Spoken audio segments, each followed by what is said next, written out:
Mr. President, sir, Monsieur le Président,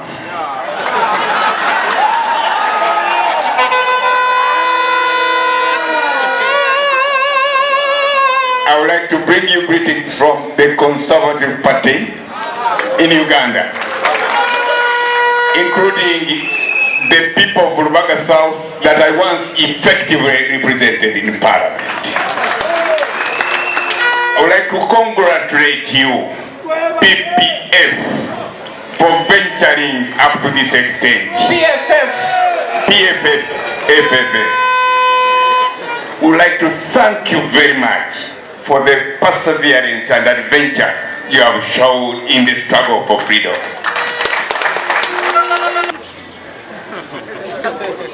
Ladies and gentlemen, first of all, I was excited by the hospitality you exhibited when I came here. I would like to say one very important thing before I say anything. Pray for Dr. Besigye, Uganda as a spectacular leader and a fighter for freedom in Africa.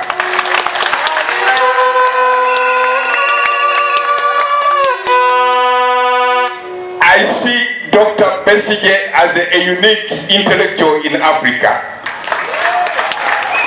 And if I were to borrow the words of Professor Ali Mazui, who mentored me in Makerere, I would define him as follows.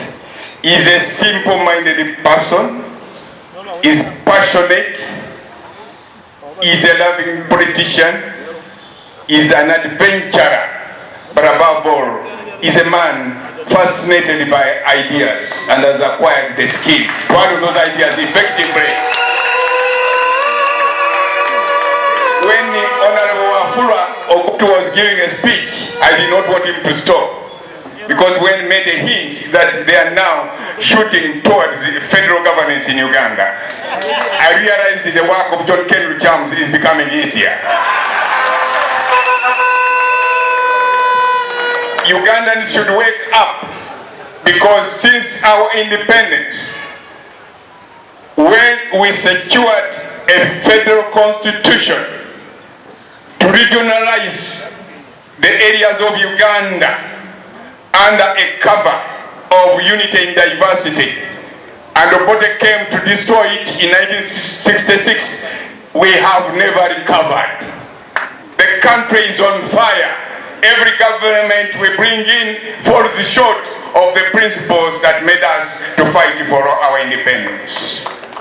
I therefore urge you very seriously to make sure that we come together, help one another.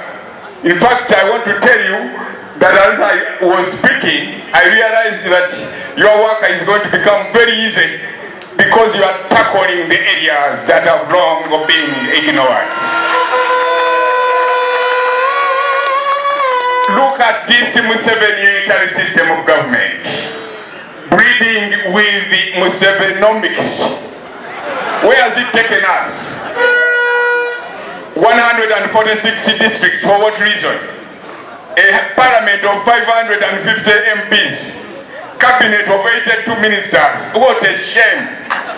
We must come together to make sure that after sharing the powers, executive powers, functions and services, we can now ensure that people can develop their respective areas. But we are fed up with this corruption, which is family oriented.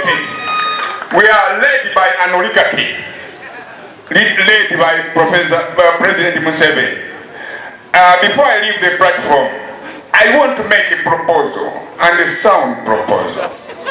When I was talking to Mr. Honorable Semuju, I told him that things are as they are. But we have a lot of hope in your party. It has the capacity to handle issues which we can solve.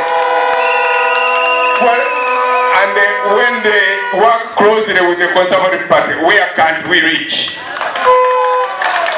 The proposal I am sounding is as follows. Knowing that President Museveni went to the bush bad elections. We cannot let him go on masquerading as a protector of freedom. We should do something, even within the remaining period of time between now and December. Let us give an assignment to ourselves. I mean those PFF people who are in Parliament. In a case of Amama Mbabazi versus the Attorney General, the Supreme Court, which under Article 132 of the Constitution is the highest appeal court in Uganda, they recommended and ordered that the following issues be handled without debate. Remove the army from elections. Ensure that the aggrieved candidate at the presidential nature is given more time to go to the court. Instead of 15 days, give him 60 days. Give equitable time to all the presidential candidates.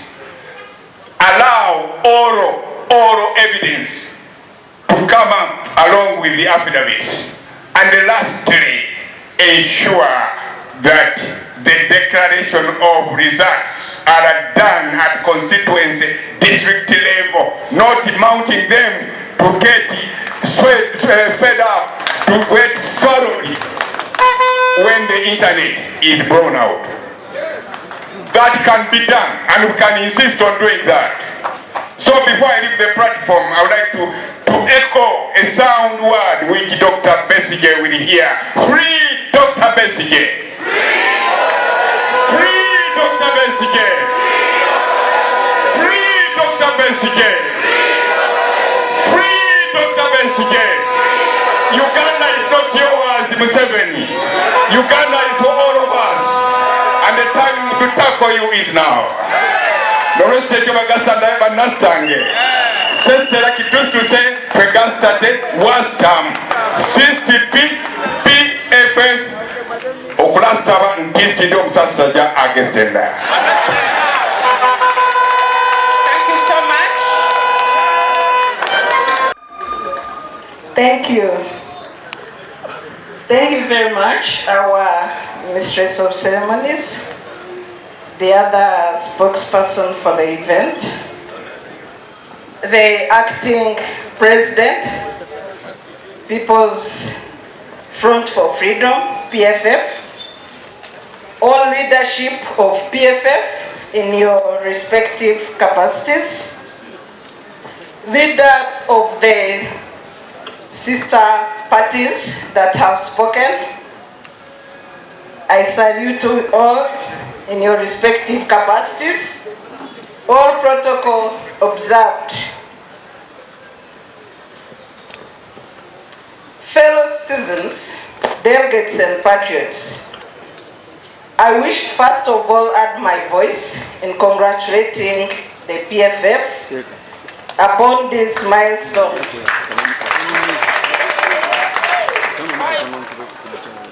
And further congratulate you for the MOU with the Alliance for National Transformation.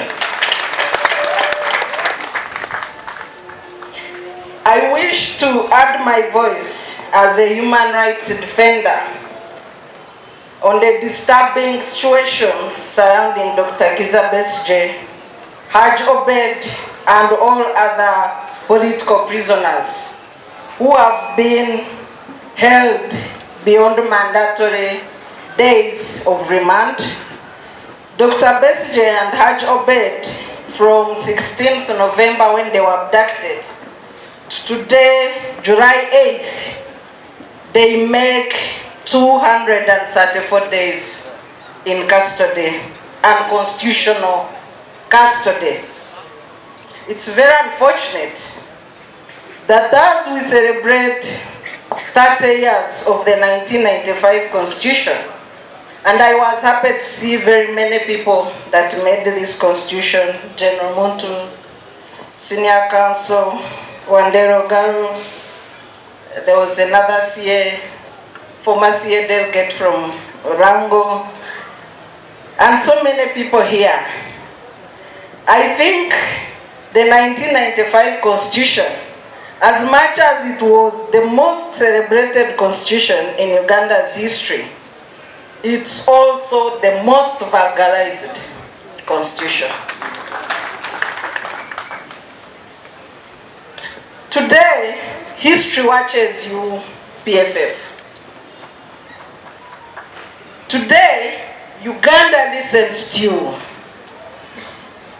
And today, you rise not as individuals chasing privilege, but as torch bearers of the new dawn.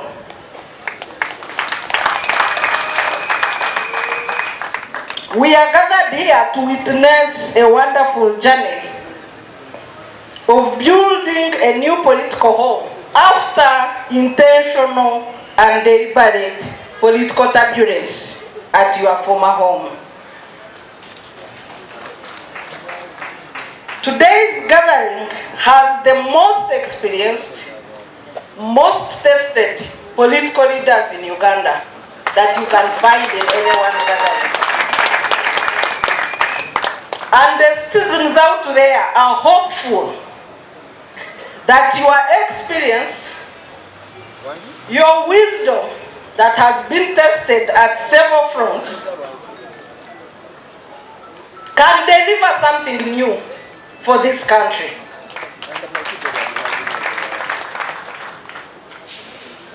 I know that the leadership gathered here at PFF and your allies, the ANT, you are not here to bow systems that oppress people, but to boldly reshape them with courage, vision, voice, and hope for the people. For too long, our politics has been stained by violence, by greed, by fear, and by the greater silence of the population. I hope this won't happen anymore. This front, your front, the the PFF was born out of pain of the continuous political manipulation, disruption by the powers that be, the cry of the resilience of political activists like yourselves, the resolve of the young activists, the mothers, and the collective dream for a free Uganda. Hence the name, the People's Front for Freedom. I believe that the team at the helm of PFF is here because they refuse to believe that democracy is a privilege. They know that dignity, justice, and opportunity must not be reserved for a few, like is our case in the country. And that Uganda people deserve leaders who serve, not rulers that rule. I know that the PFF is not just a party, it's a movement, a mission and a moment. A movement built not on ethnicity, and thank you, Honorable Salam, for demonstrating the Ugandanness of the PFF. Not built on religion, and I have seen all denominations here, but on the people's needs for true democracy. A mission to restore freedom of thought, speech, choice, association, and I believe that together with the like-minded Ugandans in other formations, that this moment will declare and usher in a Uganda that we can bestow to our children and their children, not a destiny for a family and a few in high places.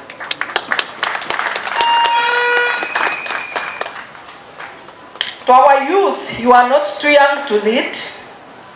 To our women, you are not too weak to stand, and you have stood, especially the women in PFF and the ANT.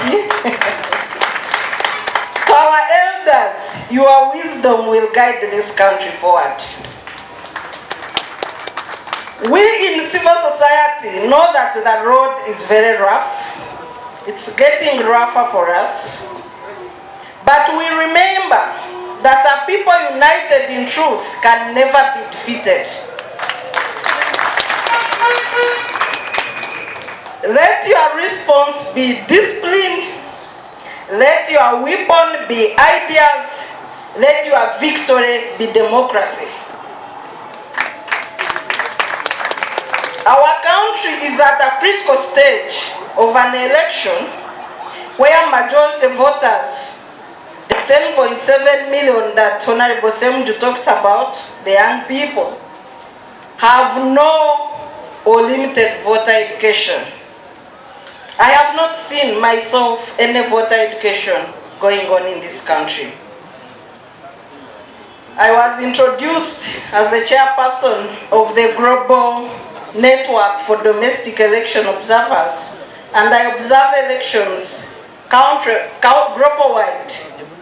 But I've been denied accreditation to do voter education.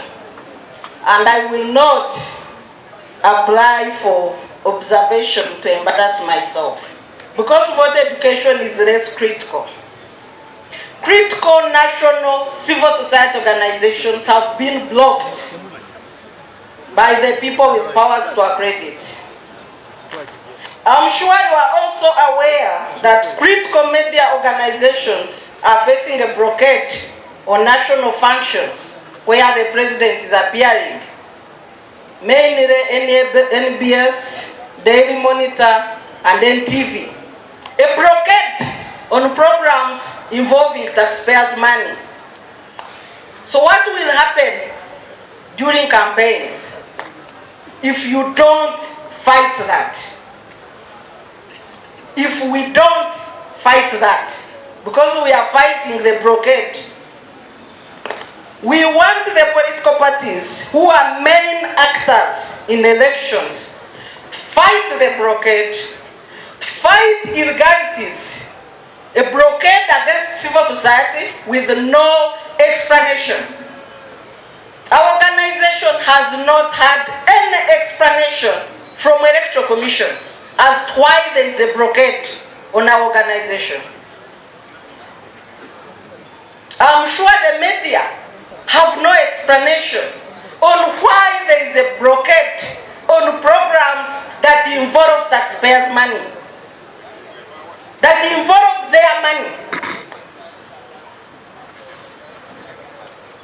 We request that you demand for answers as PFF.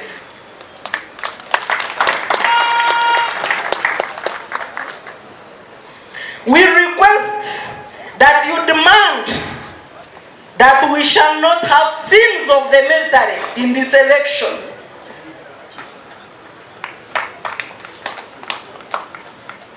We trust your leadership. The committee that you've put together, Honorable Afra Gutu Genomuntu, let your committees demand that Ugandans receive an election as envisaged in the Constitution. The military has no role in our elections.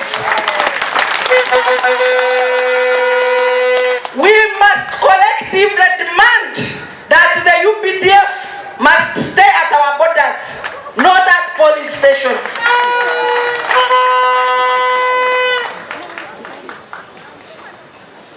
We hope that the massive experience and expertise in PFF and the ANT plus other like-minded actors can set up a strong think tank and a strong strategic leadership team that will meaningfully push back against the excesses of the regime and demand that the power of the people must be restored as envisaged in Article 1 of the Constitution.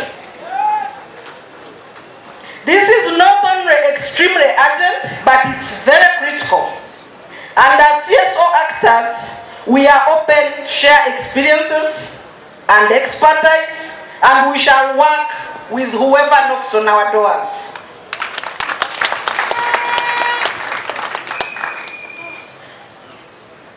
We shall stand with you in the quest for rule of law, freedom and justice. For the people, with the people, and by the people, Uganda shall be free. The struggle continues.